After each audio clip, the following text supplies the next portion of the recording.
Timeline, 5000 ans d'histoire, Richard Fremder. Bonjour à tous.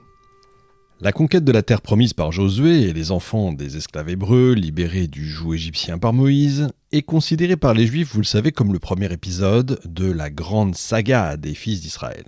Guidé par un chef courageux, ingénieux et charismatique, ce groupe de nomades du désert qui n'y connaît rien en tactique militaire et qui ne peut compter que sur des couteaux, des arcs et des flèches, réussit à terrasser les puissants royaumes de Canaan, pourtant dotés d'armées redoutables et de forteresses imprenables. Selon la Bible, c'est en suivant à la lettre les commandements de Dieu que les Hébreux parviennent à venir à bout de leurs adversaires. Cette vision romancée de l'histoire est battue en brèche par les récentes campagnes archéologiques. Les fouilles démontrent qu'au moment de la supposée conquête de Josué, toutes les grandes villes qu'il est censé prendre sont depuis longtemps déjà abandonnées et en ruine. Pire, les fouilles menées sur les hauteurs de Canaan montrent qu'il n'y a jamais eu d'attaque violente, mais une infiltration pacifique de nomades issus du désert du Sinaï qui se sont progressivement installés dans les montagnes et les plaines, fondant les premiers villages et donnant naissance à la première société israélite. De pasteurs nomades, ils vont devenir des agriculteurs sédentaires. Ils défrichent les forêts, aménagent des étendues cultivables et sèment les premières graines. Ils élèvent également du bétail pour la viande et les produits laitiers. Bientôt, deux groupes distincts et interdépendants vont se former, celui des plaines, qui fondent les premières villes, dirigées par une élite qui contrôle la production et le commerce, et celui des montagnes qui vivent dans de modestes hameaux perdus dans les forêts ou les vallées. Ces paisibles villageois espèrent vivre en paix malgré les inévitables tensions qui secouent quelque peu, il faut le dire, les clans locaux. Malheureusement, le pays de Canaan subit les coups d'une crise militaire extrêmement grave. Les armées philistines, souvenez-vous, ont terrassé les troupes confédérées des tribus israélites. Les Philistins se sont emparés de l'arche d'alliance et l'ont emportée chez eux comme trophée de guerre. Heureusement, guidés par Samuel, le prêtre du sanctuaire de Silo, situé à mi-chemin entre Jérusalem et Sichem, les Israélites réussissent à récupérer la précieuse arche. Mais ils restent sous la menace des terribles Philistins. Cette situation les effraie à tel point qu'ils prennent une décision historique et capitale, rassembler les 12 tribus sous le commandement d'un seul chef. Ils veulent suivre l'exemple de leurs voisins et de se choisir un roi. Et ils vont se tourner vers le sage Samuel et l'implorent de trouver le premier roi d'Israël. Le grand homme se montre d'abord réticent. Il met en garde contre les dangers que peut engendrer la royauté. Mais devant l'insistance de ses compatriotes, il est bien obligé de céder, d'autant plus que Dieu lui-même lui demande de répondre favorablement à la demande du peuple. Alors il choisit un jeune homme, forcément beau et courageux, issu de la tribu de Benjamin, Saül. Mais le premier roi d'Israël doute du projet divin et méprise les prescriptions données par Dieu concernant les sacrifices, le partage du butin et la vie sociale israélite. Ce comportement ne plaît pas du tout à Dieu, vous l'imaginez, qui se détourne de lui. Il envoie Samuel dans le village de Bethléem et lui désigne celui qui deviendra le deuxième roi d'Israël, un jeune berger du nom de David, fils de Jessé. Et quand les Philistins se rassemblent dans la vallée de Térébinthe, dans la Shéphéla, dans le but de défier une nouvelle fois les Israélites, c'est lui qui, à l'aide d'une simple fronde, vous connaissez l'histoire, je suppose, parvient à vaincre le géant Goliath.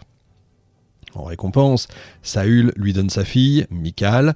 David se lie d'amitié avec le fils du roi, Nathan. Le peuple acclame David et le place au-dessus du roi lui-même. Saül est alors envahi par une jalousie dévorante et cherche par tous les moyens à se débarrasser de ce rival. David s'enfuit, devient le chef d'une bande de hors-la-loi, mais le vent tourne pour Saül. Lors d'une bataille contre les Philistins, l'armée israélite est écrasée et le roi voit ses fils être massacrés sous ses yeux. Anéanti et comprenant que tout est perdu, il se donne la mort. Le peuple réclame alors le retour de David et le place sur le trône. C'est comme ça que commence la dynastie du grand David, prémisse de la glorieuse monarchie unifiée, selon les textes bibliques. Donc vous l'avez compris, dans cette émission de la saga des Hébreux revue par l'archéologie, épisode 3, David et Salomon. Après la mort de Saül, les Israélites retombent en esclavage, asservis par les cruels Philistins. On pourrait croire que c'en est fini en fait de l'histoire des fils d'Israël, or il n'en est rien. Bien au contraire, en seulement une dizaine d'années, Israël devient une puissance considérable et considérée. Cet exploit, c'est la plus belle œuvre du roi David qui débute sa carrière comme simple écuyer du roi Saül, puis devient un terrible combattant de maquis avant d'être à la fin de sa vie le roi d'un peuple prêt à s'ériger en puissance régionale. Il règne à Hébron, là où sont réunies les fameuses 12 tribus d'Israël. Après 7 années de repos, il décide d'étendre le territoire des Hébreux et de se libérer définitivement du joug des autres peuples cananéens. Il débute sa campagne militaire par le nord et s'empare de la place forte de Jébuséen, Jérusalem. Il en fait sa capitale et y installe l'Arche d'Alliance. Et Dieu lui promet alors de faire de lui le fondateur d'une longue lignée qui persistera à jamais. Il lui promet également la victoire sur tous ses ennemis et de grandes richesses. Assuré de la victoire grâce au soutien divin, David fond alors sur ces peuples oppresseurs et anéantit tour à tour les Ammonites, les Moabites, les Édomites et bien sûr les Philistins. Il achève sa guerre de libération et d'expansion en terrassant les Araméens, ce qui lui offre le contrôle des lointaines régions du nord de Canaan. Il est à présent le maître d'un vaste territoire bien plus étendu que celui qu'occupaient autrefois les 12 tribus d'Israël.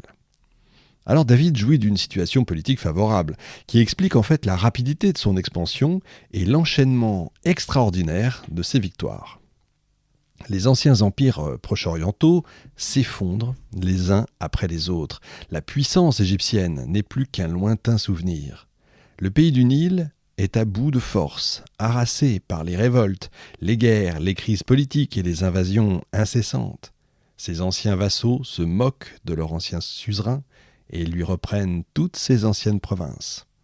Les autres grands empires de Mésopotamie, de Syrie et d'Asie mineure, ont connu un sort tout à fait comparable. Il n'y a donc plus aucun État capable d'entraver l'expansion d'Israël au-delà des frontières de Canaan.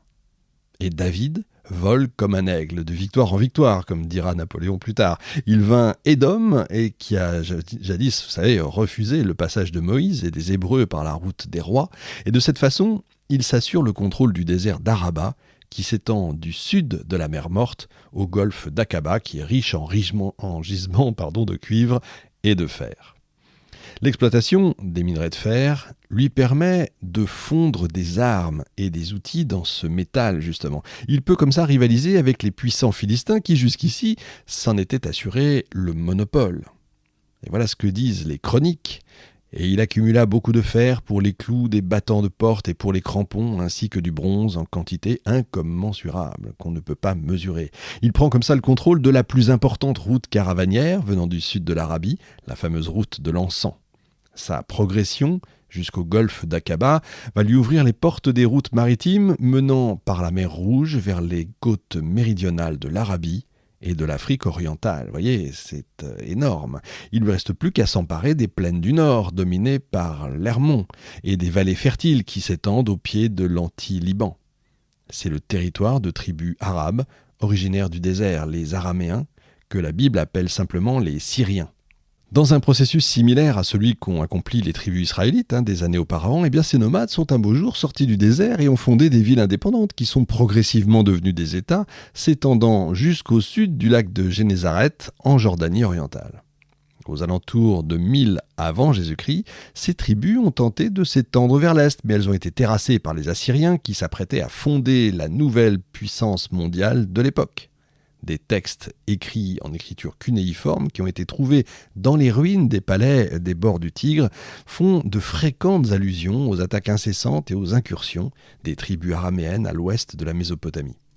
Mais c'est tout ce qu'elles peuvent tenter parce qu'elles sont bien conscientes de ne pas être de taille à affronter les Assyriens en combat singulier.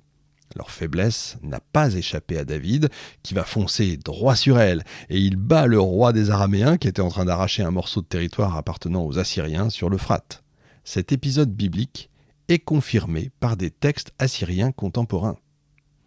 Alors comment David aurait-il pu se douter que ceux auxquels il venait, bien malgré lui, de donner un coup de main, éradiqueraient un jour l'Empire d'Israël. Le roi conquérant progresse, on verra ça plus tard, jusqu'à la vallée de l'Oronte. Il installe son point d'appui le plus septentrional près du lac de Homs, au pied du Liban. Les fouilles archéologiques ont fait apparaître de nombreux vestiges de la formation de l'Empire davidique. Des traces d'incendie et de destruction jalonnent la progression de son armée dans la vallée de Yisraël. Peu après 1000 avant Jésus-Christ, Beth-Shean et ses sanctuaires sont rasés. David se venge de cette ville qui avait assisté à la fin désastreuse du premier roi d'Israël, Saül. Et il lui porte un coup mortel dont elle ne se relèvera jamais. Les épaisses couches de cendres qui recouvrent les murs qui se sont écroulés, les temples éventrés et pillés, l'éparpillement au sol des objets destinés au culte des dieux de la ville, témoignent de la violence des combats et de la prise de la puissante cité philistine. Certains édifices construits par David au début de son règne sont encore visibles aujourd'hui, notamment certaines fortifications élevées pour permettre aux Israélites de se défendre contre les attaques de ces fameux Philistins. Les archéologues ont noté la très forte ressemblance avec la forteresse édifiée par Saül à Gibéa, en particulier les mêmes remparts faits de pierres grossièrement taillées. À Jérusalem, où David a installé sa seconde résidence, ils ont exhumé les fondations d'une tour et d'importantes parties d'un mur qui datent sans aucun doute du règne du roi psalmiste, parce que comme le dit la Bible, je cite, « David s'établit dans la citadelle et l'appela cité de David, et il l'entoura de remparts ». C'est dans Samuel, verset 9. Timeline, 5000 ans d'histoire, Richard Fremder.